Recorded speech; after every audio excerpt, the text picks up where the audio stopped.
그날은 비가 내리는 추운 가을 아침이었다. 김수진은 48세로 중급병원의 간호사로 20년 넘게 일해왔다. 그녀의 삶은 늘 바빴고 가족을 위해 헌신하는 것이 그녀의 존재 이유였다. 남편 박민호는 건축회사에서 프로젝트 매니저로 일하며 자주 야근했고 두 딸 지윤과 지민은 각각 대학교 2학년과 고등학교 3학년이었다. 수진은 늘 가족을 위해 모든 것을 희생하며 살아왔다. 매일 새벽 병원으로 출근해 환자들을 돌보고 저녁에 돌아와 식사를 준비하고 딸들의 숙제를 도와주었다. 민호는 그런 수진을 우리 집의 기둥이라고 부르며 칭찬했지만 최근 몇 년간 그의 태도는 미묘하게 변해 있었다.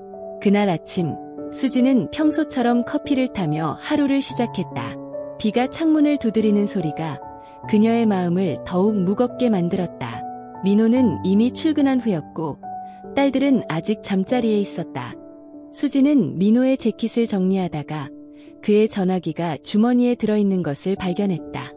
평소라면 그냥 두었겠지만 어쩐지 손이 가서 화면을 켜보았다. 알림이 울리며 메시지가 떴다. 오빠, 어제 너무 좋았어. 다음엔 언제 만날까? 낯선 여자의 이름과 하트 이모티콘. 수진의 손이 떨리기 시작했다. 그녀는 전화기를 들고 욕실로 들어가 문을 잠갔다. 샤워 소리가 들리는 동안 수진은 메시지를 열어보았다. 수백 개의 대화가 쏟아졌다. 민호와 그 여자가 주고받은 애정 어린 말들, 데이트 사진, 심지어 호텔 체크인 기록까지. 여자는 민호의 회사 디자이너로 보였다. 20대 후반의 젊은 여성. 수진은 가슴이 찢어지는 고통을 느꼈다. 어떻게 나한테 이런 짓을. 그녀는 속으로 중얼거렸다. 눈물이 흘러내리기 시작했다. 25년 결혼 생활 동안 수진은 민호를 믿었다. 그가 늦게 들어올 때도 출장 간다고 할 때도 의심하지 않았다. 하지만 이제 모든 게 무너져 내리는 듯했다. 수진은 전화기를 내려놓고 거울을 보았다. 피곤한 얼굴, 희끗희끗한 머리카락. 그녀는 자신을 위해 시간을 가져본 적이 없었다. 항상 가족이 우선이었다. 지우는 대학에서 패션 디자인을 공부하며 활기차게 살았고 지민은 고3으로 입시 준비에 열중했다. 수진은 딸들을 생각하며 이를 악물었다. 아이들한테는 알릴 수 없어. 가정을 지켜야 해. 그녀는 마음을 다잡고 전화기를 원래 자리에 돌려놓았다. 민호가 샤워를 마치고 나오자 수진은 평소처럼 아침을 차렸다. 오늘 비 오네. 우산 챙겨. 그녀의 목소리는 떨리지 않게 노력했다. 민호는 무심코 대답했다. 응, 고마워. 그날 병원에서 수진은 환자들을 돌보는데 집중하려 했지만 머릿속은 온통 민호의 메시지로 가득했다. 동료 간호사 혜진이 물었다. 수진 언니, 오늘 안색이 안 좋아. 무슨 일 있어? 수진은 웃으며 고개를 저었다. 그냥 피곤해서. 밤에 잠을 못 잤어. 하지만 속으로는 폭풍이 몰아쳤다. 저녁에 집으로 돌아온 수진은 민호를 마주쳤다. 그는 피곤한 표정으로 소파에 앉아 TV를 보고 있었다. 수진은 대화를 시도했다. 민호야, 요즘 회사 어때? 바빠? 민호는 시큰둥하게 대답했다. 그냥 그래. 프로젝트가 많아. 수진의 가슴이 아팠다. 그날 밤 그녀는 잠을 이루지 못하고 비 내리는 창밖을 바라보며 눈물을 흘렸다. 내 인생은 뭐였을까? 그녀는 스스로 물었다. 비가 그치지 않는 밤 수진의 마음도 끝없는 어둠 속에 갇혀 있었다. 수진은 그날 이후로 민호의 모든 행동을 주시하기 시작했다. 그녀의 머릿속에서 지난 몇 년의 결혼 생활이 스치듯 떠올랐다. 민호는 점점 집에 늦게 들어왔고 대화는 줄어들었다. 그는 늘 회사 일이 바빠라고만 말했다. 수진은 자신의 삶도 병원에서의 긴 근무와 가사로 가득 차 있었기에 민호의 변화를 눈치채지 못했다. 하지만 이제 생각해보니 민호의 새 정장, 갑작스럽게 바뀐 향수, 그리고 주말마다 잦아진 출장이 모두 이상했다. 그녀는 그저 남편이 성공을 위해 노력한다고 믿었었다. 민호야, 요즘 새 옷이 많네. 수진이 물었던 적이 있었다. 민호는 웃으며 대답했다. 회사에서 프레젠테이션 많아서. 이미지 관리해야지. 수진은 그 말을 믿었다. 며칠 후 수진은 민호를 관찰하기 시작했다. 어느 날 저녁 민호가 야근 일하며 나간 후 수지는 용기를 내어 그의 차를 따라갔다. 비가 조금씩 내리는 거리에서 그녀는 민호의 차를 멀찍이 따라갔다. 민호는 회사 대신 고급 레스토랑으로 향했고 거기서 젊은 여성과 웃으며 식사하는 모습을 보았다. 그들은 손을 잡고 있었고 민호는 수진이 결코 보지 못했던 다정한 미소를 짓고 있었다. 수진은 차 안에서 숨을 죽이고 그 장면을 지켜보았다. 그녀의 가슴은 갈기갈기 찢기는 듯했다. 이게 현실인가? 민호가 정말 눈물이 흘러내렸다. 집으로 돌아온 수진은 거울 속 자신의 모습을 보았다. 피곤에 찌든 얼굴, 세월의 흔적이 깊은 눈가. 그녀는 문득 자신이 얼마나 오랫동안 자신을 돌보지 않았는지 깨달았다. 결혼 후 25년, 수진은 항상 가족을 우선으로 했다. 지윤이 태어났을 때 그녀는 야간 근무를 포기하고 낮 근무로 바꿨다. 지민이 학교에 들어갈 때는 학원비를 아끼기 위해 직접 공부시켜 주었다. 민호의 승진 파티에서는 뒤에서 지원했다. 하지만 민호는 언제부터인가 수진을 무시하기 시작했다. 수진아, 너는 병원에서 일하니까 이해할 거야. 나도 바빠. 그의 말은 이제 수진에게 상처로 다가왔다. 수진은 민호의 노트북을 몰래 확인했다. 이메일과 카카오톡 기록이 더 많은 증거를 드러냈다. 민호는 그 여자와 6개월 넘게 관계를 유지하고 있었다. 사랑해, 민호 오빠. 여자의 메시지. 수진은 구역질이 날 것 같았다. 그녀는 병원 동료 혜진에게 조심스럽게 털어놓았다. 언니, 남편이 바람 피우는 것 같아. 혜진은 놀라며 말했다. 정말? 증거 있어? 수진은 고개를 끄덕였다. 메시지 봤어. 어떻게 해야 할까? 혜진은 위로했다. 먼저 대화해봐. 하지만 조심해. 수진 언니. 수진은 민호의 출장을 추적했다. 그는 부산 출장이라고 했지만 실제로는 서울 근교 호텔에 있었다. 수진은 그 호텔 로비에서 민호와 여자가 팔짱을 끼고 나오는 모습을 멀리서 지켜보았다. 그 순간 수진의 마음속에 분노와 슬픔이 뒤섞였다.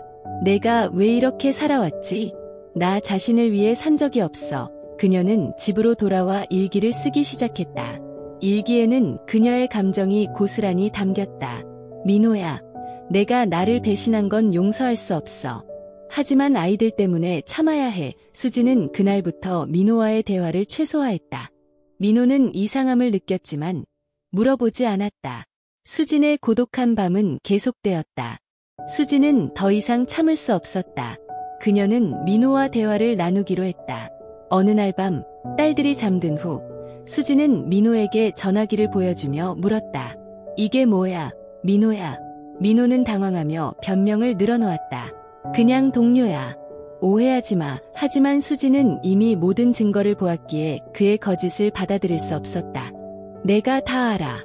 당신이 그 여자와 몇 달 동안 만난 거, 호텔 간 거, 다. 민호는 결국 고개를 숙이고 사과했다. 미안해, 수진아.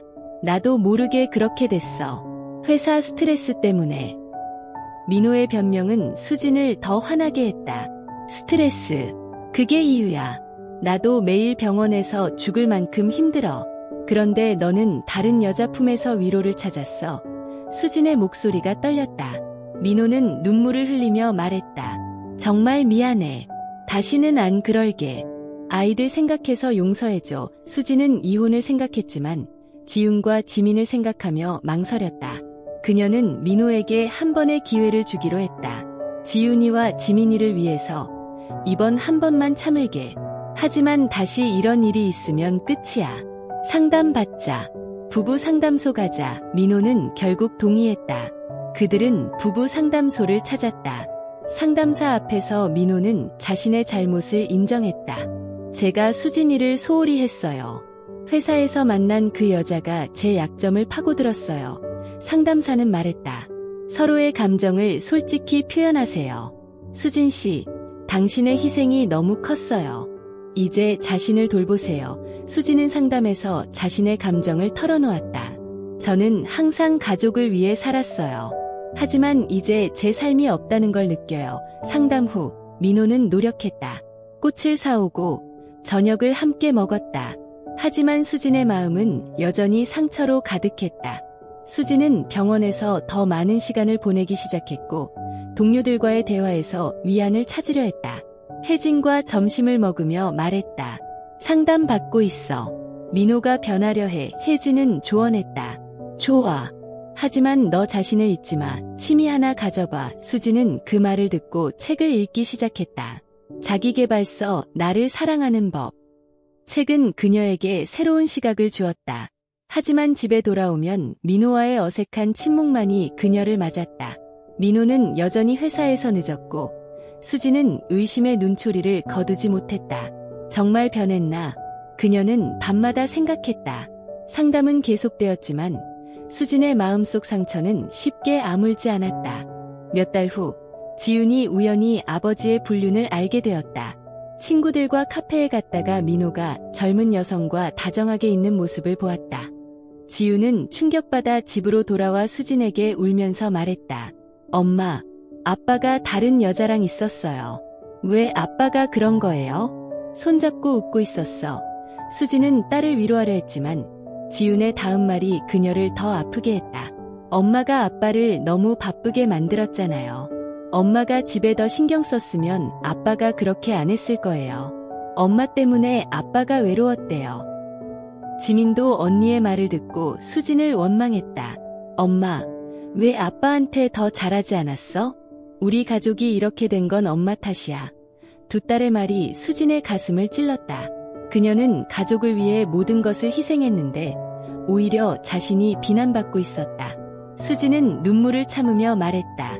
너희가 뭘 알아? 엄마가 얼마나 노력했는지. 하지만 딸들은 듣지 않았다.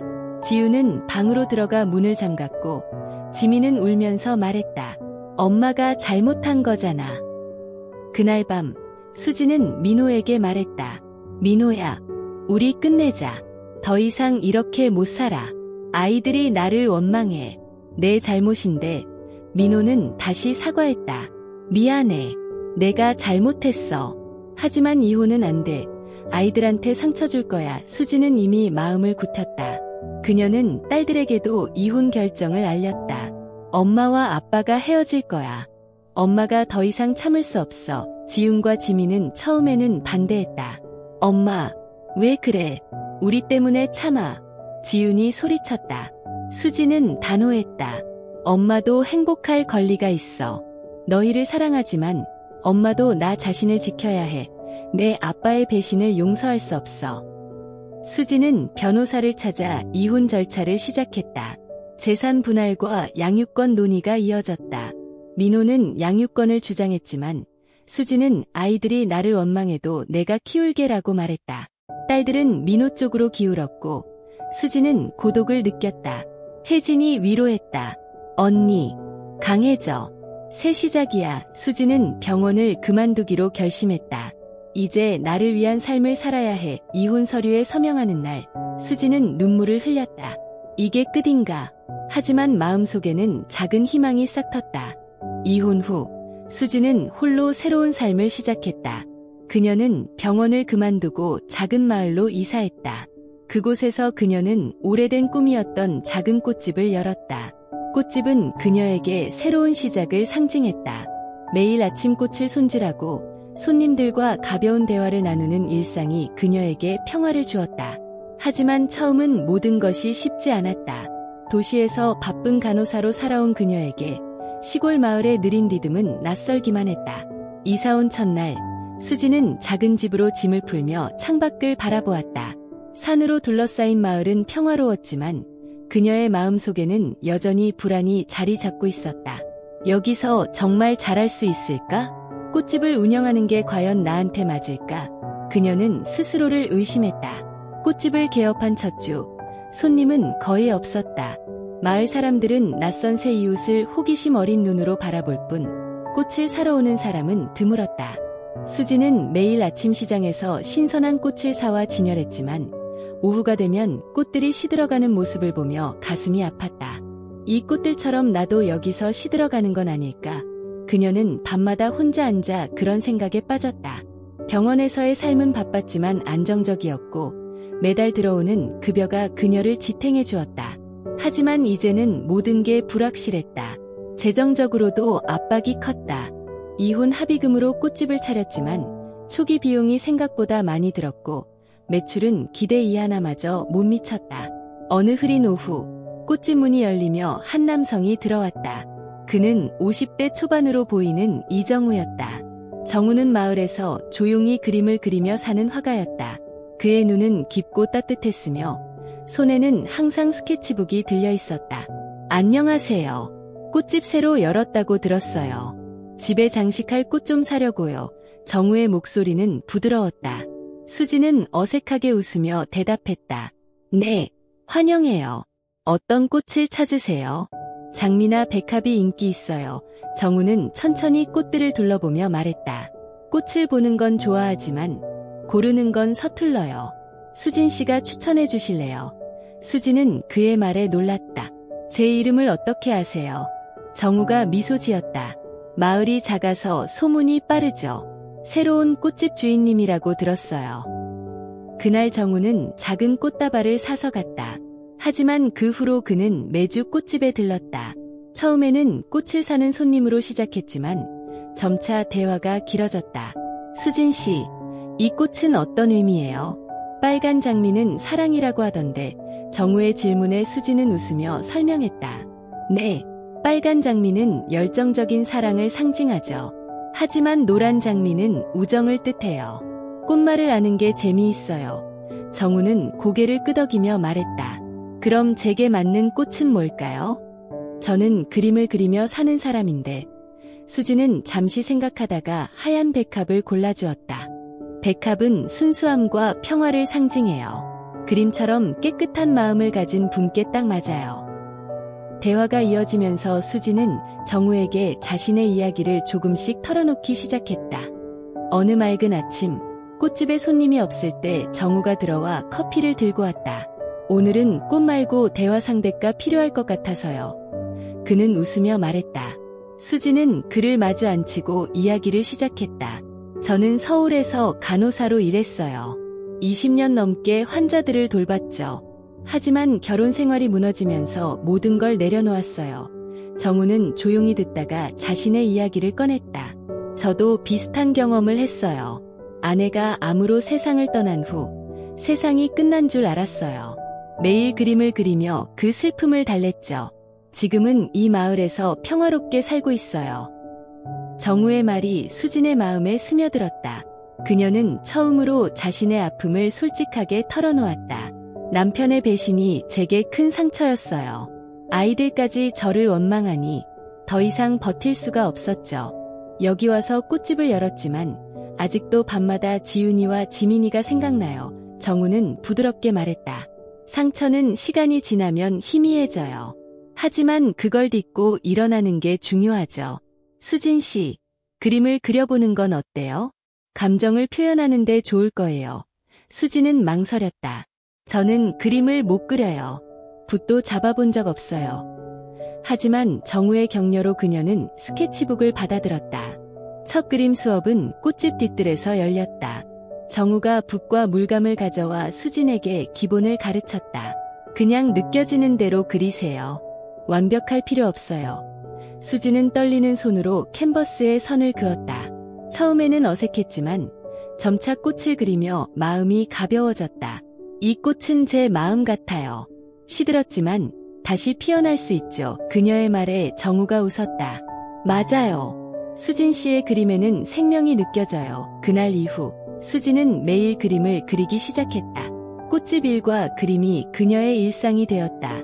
하지만 모든 게 순탄한 건 아니었다. 꽃집 매출이 여전히 저조해 재정적으로 어려워졌다. 어느 날 마을 시장에서 꽃을 사오던 수지는 경쟁업체의 주인과 마주쳤다. 새로운 꽃집. 마을에 이미 꽃집이 있는데 오래 버틸 수 있을까? 그 말에 수지는 상처받았지만 포기하지 않았다. 그녀는 마을 축제에 참여하기로 결심했다. 꽃집을 홍보하기 위해 꽃꽂이 워크숍을 열었다. 처음에는 참가자가 적었지만 정우가 도와 홍보하자 사람들이 모여들었다. 워크숍에서 수지는 꽃말을 설명하며 사람들과 소통했다. 꽃은 우리의 감정을 대신 말해줘요. 여러분의 꽃다발에 특별한 의미를 담아보세요. 워크숍은 성공적이었다. 마을 사람들이 수진의 꽃집을 인정하기 시작했다. 한 할머니가 말했다. 수진 씨, 내 꽃다발 덕분에 손녀가 기뻐했어. 고마워. 그 말은 수진에게 큰 힘이 되었다. 하지만 밤이 되면 여전히 지훈과 지민이 그리웠다. 어느 날 수진은 지훈에게 편지를 쓰기 시작했다. 지훈아, 엄마가 여기서 꽃집을 하고 있어. 너희가 보고 싶지만 엄마가 행복해지는 법을 배우고 있어. 편지를 붙이지는 않았지만 쓰는 과정에서 마음이 가벼워졌다. 정우와의 관계도 깊어졌다. 그들은 함께 산책하며 이야기를 나누었다. 정우 씨, 당신 덕분에 제가 다시 웃을 수 있게 됐어요. 수진의 말에 정우가 대답했다. 저도 수진 씨 덕분에 그림에 새로운 영감을 얻었어요. 우리 함께 전시회를 열어보는 건 어때요? 꽃과 그림을 결합한 특별한 전시. 수진은 흥분됐다. 정말요? 제가 그걸 할 수 있을까요? 정우가 고개를 끄덕였다. 함께라면 가능해요. 전시회 준비 과정은 힘들었지만 즐거웠다. 수진은 꽃을 테마로 그림을 그렸고 정우는 그녀의 그림에 맞춰 자신의 작품을 조정했다. 마을 사람들도 도왔다. 전시회 당일 마을 회관은 사람들로 가득 찼다. 수진의 그림 피어나는 꽃은 그녀의 재탄생을 상징했다. 관객들이 박수를 치자 수진의 눈에 눈물이 고였다. 이게 바로 제 새로운 시작이에요. 그녀는 속으로 중얼거렸다. 전시회 후 수진의 꽃집은 번창했다. 그녀는 이제 마을의 일부가 되었다. 지훈으로부터 온 짧은 메시지, 엄마, 잘 지내? 는 그녀에게 희망을 주었다. 수진은 답장을 보냈다. 응, 엄마는 이제 행복해. 너희도 건강히 지내. 정우와 함께 호수변을 걷는 밤, 수진은 하늘을 올려다보았다. 별들이 빛나는 그곳에서 그녀는 진정한 자유를 느꼈다. 전시회 후 수진의 삶은 완전히 변했다. 꽃집은 마을의 명소가 되었고 매일 손님들이 찾아와 꽃을 사며 이야기를 나누었다. 그녀는 더 이상 과거의 상처에 매달리지 않았다. 대신 매일 아침 꽃을 손질하며 감사한 마음으로 하루를 시작했다. 정우와의 관계도 자연스럽게 발전했다. 그들은 단순한 친구를 넘어 서로의 삶에 깊이 스며든 존재가 되었다. 어느 가을 저녁, 호수변에서 정우가 수진에게 말했다. 수진 씨, 우리 함께 여행 갈까요? 이 마을을 벗어나 새로운 곳을 보는 거예요. 수진은 망설이지 않고 대답했다. 좋아요. 이제는 두려워하지 않을게요. 그들은 작은 여행을 떠났다. 산속 온천 마을로 가서 조용한 시간을 보냈다. 여행 중 수진은 정우에게 더 깊은 이야기를 털어놓았다. 이혼 후 아이들이 제 선택을 이해하지 못할까 봐 두려웠어요. 하지만 이제는 제가 행복해야 아이들도 진심으로 행복해질 수 있다는 걸 알았어요. 정우는 그녀의 손을 잡으며 말했다. 수진 씨는 강한 사람이에요. 당신의 용기가 제게도 힘을 주네요. 그 여행은 수진에게 새로운 에너지를 불어넣었다. 돌아온 후 그녀는 꽃집을 확장하기로 결심했다. 마을 사람들의 도움으로 작은 카페를 겸한 공간을 만들었다. 카페에서는 꽃꽂이 클래스와 그림 워크숍을 열었고 마을 아이들이 참여하며 활기찬 분위기가 되었다. 하지만 모든 게 완벽한 건 아니었다. 어느 날 지민으로부터 전화가 왔다. 엄마, 언니가 아파요. 병원에 가야 할 것 같아요. 수진의 심장이 내려앉았다. 그녀는 즉시 서울로 달려갔다. 지우는 가벼운 감기로 고열이 났지만 수진의 도착에 놀랐다. 엄마, 왜 왔어요? 지훈의 목소리는 차가웠지만 수진은 포기하지 않았다. 너희가 걱정돼서. 엄마가 여기 있으니까. 그날 밤 수진은 딸들과 오랜만에 대화를 나누었다. 지민은 울면서 말했다. 엄마, 왜 떠났어? 우리 아빠 때문에. 수진은 솔직하게 말했다. 아빠의 배신 때문이었어. 하지만 엄마가 잘못한 부분도 있었어. 이제 엄마는 행복해. 너희도 이해해줄래? 지우는 처음에는 화를 냈지만 수진의 이야기를 듣고 눈물을 흘렸다. 미안해요.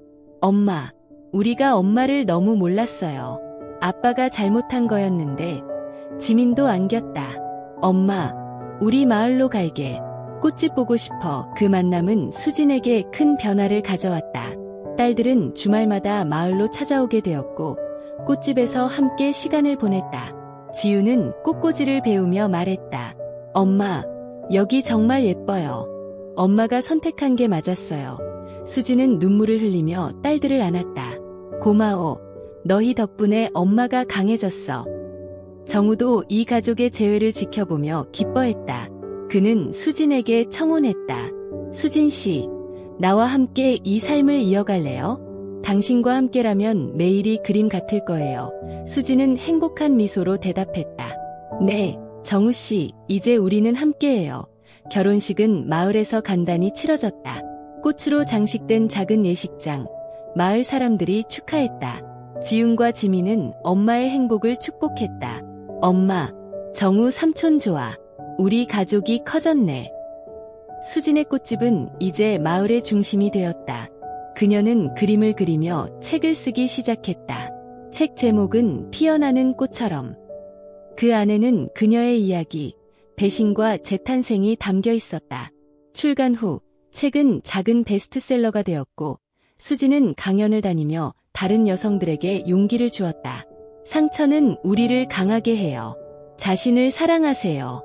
새 시작은 언제나 가능해요. 그녀의 말은 많은 이들에게 공감을 불러일으켰다. 지훈과 지민은 엄마의 책을 읽고 더 자랑스러워했다. 엄마, 우리도 엄마처럼 강해질게요. 수지는 이제 완전한 행복을 느꼈다. 꽃집에서 꽃을 손질하며 정우와 함께 그림을 그리며 딸들과 웃으며 그녀의 삶은 더 이상 어둠이 아니었다. 밝은 빛으로 가득 찬 새로운 시작이었다. 가끔 과거를 떠올릴 때면 수지는 미소 지었다. 그 아픔이 없었다면 이 행복도 없었을 거야. 그녀는 창밖을 보며 속으로 중얼거렸다. 마을의 꽃들이 피어나듯 수진의 삶도 아름답게 피어났다.